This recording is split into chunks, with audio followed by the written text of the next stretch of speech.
Brought to you by V-Guard, co-powered by Sensodyne and Vimal. ಬಾಯಲ್ಲಿ ಹೇಳಿ ಕೇಸರಿ. Associate sponsor Ultratech Cement. Co-sponsored by Saptagiri NPS University.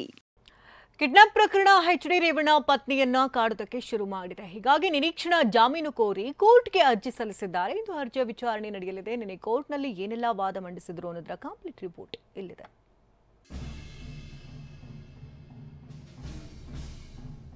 ಭವಾನಿಗೂ ಬಂಧನ ಭೀತಿ. ಇಂದು ಜಾಮೀನು ಅರ್ಜಿ ವಿಚಾರಣೆ.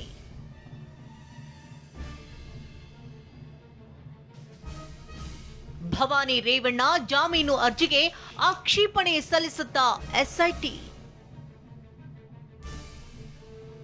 ಮೈಸೂರಿನ ಕೆಆರ್ ನಗರದ ಮಹಿಳೆಯ ಅಪಹರಣ ಪ್ರಕರಣವೀಗ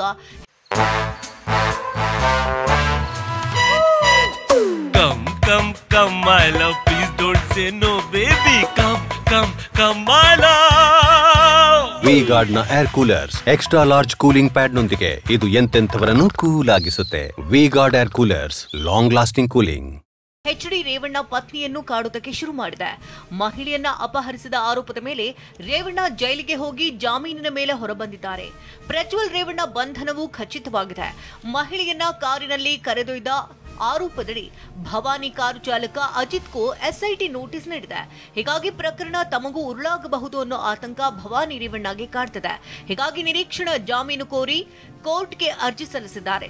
ಇಂದು ಜನಪ್ರತಿನಿಧಿಗಳ ವಿಶೇಷ ಕೋರ್ಟ್ನಲ್ಲಿ ಅರ್ಜಿ ವಿಚಾರಣೆಗೆ ಬರಲಿದೆ. ಹಾಗಾದ್ರೆ ನಿನ್ನೆ ಕೋರ್ಟ್ನಲ್ಲಾದಂತಹ ವಾದ ಪ್ರತಿವಾದವೇನು ಅಂತ ತೋರಿಸ್ತೀವಿ ನೋಡಿ. ಅಪಹರಣ ಪ್ರಕರಣದ ದೂರಿನಲ್ಲಿ ಭವಾನಿ ರೇವಣ್ಣ ಹೆಸರಿದ್ರೂ ಎಫ್ಐಆರ್ ದಾಖಲಾಗಿಲ್ಲ. ಅವರ ವಿರುದ್ಧ ಯಾವುದೇ ಆರೋಪಗಳಿಲ್ಲ. ಎಸ್ಐಟಿ ಕೂಡ ಈವರೆಗೆ ನೋಟಿಸ್ ಜಾರಿಗೊಳಿಸಿಲ್ಲ. ಆದರೆ ಪತ್ರಿಕೆಗಳಲ್ಲಿ ಎಸ್ಐಟಿ ವಿಚಾರಣೆಗೆ ಹಾಜರಾಗುವಂತೆ ನೋಟಿಸ್ ನೀಡಲಾಗಿದೆ ಎಂದು ಪ್ರಕಟವಾಗಿದೆ. ಇದಾದ ಬಳಿಕ ಮೇ 15ರಂದು ಭವಾನಿ ರೇವಣ್ಣ ಎಸ್ಐಟಿಗೆ ಪತ್ರ ಬರೆದು ತಮ್ಮ ವಿರುದ್ಧದ ಕೇಸಿನ ಸ್ಪಷ್ಟನೆ ಕೇಳಿದ್ದಾರೆ. ಆದರೆ ಎಸ್ಐಟಿ ಪ್ರತಿಕ್ರಿಯಿಸಿಲ್ಲ. ಈಗ ಮತ್ತೆ ಎರಡನೇ ಬಾರಿಗೆ ನೋಟಿಸ್ ಜಾರಿಯಾಗಿದೆ ಎಂಬ ಸುದ್ದಿ ಬರುತ್ತಿದೆ. ಹೀಗಾಗಿ ಭವಾನಿಗೆ ಮಧ್ಯಂತರ ನಿರೀಕ್ಷಣಾ ಜಾಮೀನು ನೀಡಬೇಕು. ಈವರೆಗೆ ಭವಾನಿ ರೇವಣ್ಣಗೆ ನಾವು ನೋಟಿಸ್ ಜಾರಿ ಮಾಡಿಲ್ಲ. ಯಾವ ಕಾರಣಕ್ಕೆ ಅರ್ಜಿ ಸಲ್ಲಿಸಿದ್ದಾರೆಂಬುದು ನಮಗೆ ತಿಳಿದಿಲ್ಲ. ಎಸ್ಐಟಿ ತನಿಖಾಧಿಕಾರಿಯಿಂದ ಪ್ರಕರಣದ ಬಗ್ಗೆ ಮಾಹಿತಿ ಪಡೆದು ಆಕ್ಷೇಪಣೆ ಸಲ್ಲಿಸುತ್ತೇನೆ. ಇದಕ್ಕೆ ಕಾಲಾವಕಾಶ ಬೇಕು. ಮುಂದಿನ ವಿಚಾರಣೆಯವರೆಗೂ ಬಂಧನದಿಂದ ರಕ್ಷಣೆ ನೀಡಿ. ಹಿಂದೆ ಅವರನ್ನ ಬಂಧಿಸಿದ್ರೆ ಏನ್ ಮಾಡುವುದು? ಈಗಾಗಲೇ ಕೆಎಂಎಫ್ನ ನಿವೃತ್ತ ಅಧಿಕಾರಿಯೊಬ್ಬರನ್ನ ಪ್ರಕರಣದ 7ನೇ ಆರೋಪಿಯಾಗಿ ಸೇರಿಸಿದ್ದಾರೆ.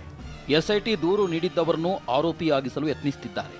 ಹೀಗಾಗಿ ಭವಾನಿ ರೇವಣ್ಣರಿಗೆ ಮಧ್ಯಂತರ ನಿರೀಕ್ಷಣಾ ಜಾಮೀನು ನೀಡಬೇಕು.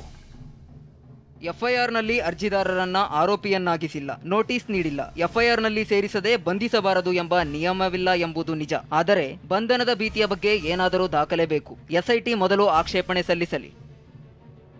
ಹೀಗೆಂದು ಅಭಿಪ್ರಾಯಪಟ್ಟಂತ ಬೆಂಗಳೂರಿನ ಜನಪ್ರತಿನಿಧಿಗಳ ವಿಶೇಷ ಕೋರ್ಟ್ನ ಜಡ್ಜ್ ಸಂತೋಷ್ ಗಜಾನನ ಭಟ್ ವಿಚಾರಣೆಯನ್ನ ಇವತ್ತಿಗೆ ಮುಂದೂಡಿದ್ರು. ಇಂದು ಪ್ರಕರಣದಲ್ಲಿ ಭವಾನಿ ಪಾತ್ರ ಮತ್ತು ಜಾಮೀನು ನಿರಾಕರಿಸಬೇಕು ಅಂದ್ರೆ ಅದಕ್ಕೆ ಕಾರಣಗಳನ್ನ ಎಸ್ಐಟಿ ಕೋರ್ಟ್ ಮುಂದೆ ಹೇಳಬೇಕಿದೆ. ಜಾಮೀನಿಗೆ ಆಕ್ಷೇಪಣೆ ಸಲ್ಲಿಸಬೇಕಿದೆ. ರೇವಣ್ಣ ಜಾಮೀನು ರದ್ದು ಕೋರಿ ಎಸ್ಐಟಿ ಹೈಕೋರ್ಟ್ಗೆ ಮೊರೆ. ತಮ್ಮ ವಿರುದ್ಧದ 2 ಪ್ರಕರಣ ರದ್ದತಿಗೆ ರೇವಣ್ಣ ಹೈಕೋರ್ಟ್ಗೆ. ಎಚ್.ಡಿ. ರೇವಣ್ಣ ವಿರುದ್ಧ ಹೊಳೆನರಸೀಪುರ ಠಾಣೆಯಲ್ಲಿ ಲೈಂಗಿಕ ಕಿರುಕುಳ ಆರೋಪ ಮತ್ತು ಕೆಆರ್ ನಗರ ಠಾಣೆಯಲ್ಲಿ ಕಿಡ್ನಾಪ್ ಕೇಸ್ ದಾಖಲಾಗಿದೆ. ಸದ್ಯ 2 ಕೇಸ್ನಲ್ಲೂ ಜಾಮೀನು ಪಡೆದಿದ್ದಾರೆ. ಆದರೆ ಎಸ್ಐಟಿ ಜಾಮೀನು ರದ್ದುಪಡಿಸುವಂತೆ ಹೈಕೋರ್ಟ್ ಮೆಟ್ಟಿಲೇರಿದೆ. ಇನ್ನು ಎಚ್.ಡಿ. ರೇವಣ್ಣ ಕೂಡ ತಮ್ಮ ಮೇಲಿನ 2 ಪ್ರಕರಣಗಳನ್ನ ರದ್ದು ಮಾಡಬೇಕು ಅಂತ ಹೈಕೋರ್ಟ್ಗೆ ಮೊರೆ ಇಟ್ಟಿದ್ದಾರೆ. ಪೆನ್ ಡ್ರೈವ್ ಪ್ರಕರಣ ಹೈಕೋರ್ಟ್ ಆವರಣದಲ್ಲೇ ಮತ್ತಿಬ್ಬರು ಅರೆಸ್ಟ್. ಅಶ್ಲೀಲ ಪೆನ್ ಡ್ರೈವ್ ಹಂಚಿಕೆ ಪ್ರಕರಣ ಸಂಬಂಧ ನಿನ್ನೆ ನಿರೀಕ್ಷಣಾ ಜಾಮೀನು ಅರ್ಜಿ ವಿಚಾರಣೆ ಇದ್ದ ಕಾರಣ ನವೀನ್ ಗೌಡ ಮತ್ತು ಚೇತನ್ ಇಬ್ಬರು ಕೋರ್ಟ್ಗೆ ಬಂದಿದ್ರು. ಈ ವೇಳೆ ಇಬ್ಬರನ್ನ ಎಸ್ಐಟಿ ಅಧಿಕಾರಿಗಳು ಹೈಕೋರ್ಟ್ ಆವರಣದಲ್ಲೇ ಬಂಧಿಸಿದ್ದಾರೆ.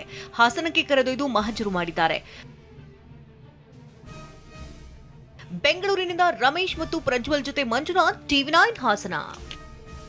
Brought to you by V-Guard, co-powered by Sensodyne and Vimal. ಬಾಯಲ್ಲಿ ಹೇಳಿ ಕೇಸರಿ. Associate sponsor Ultratech Cement. Co-sponsored by Saptagiri NPS University.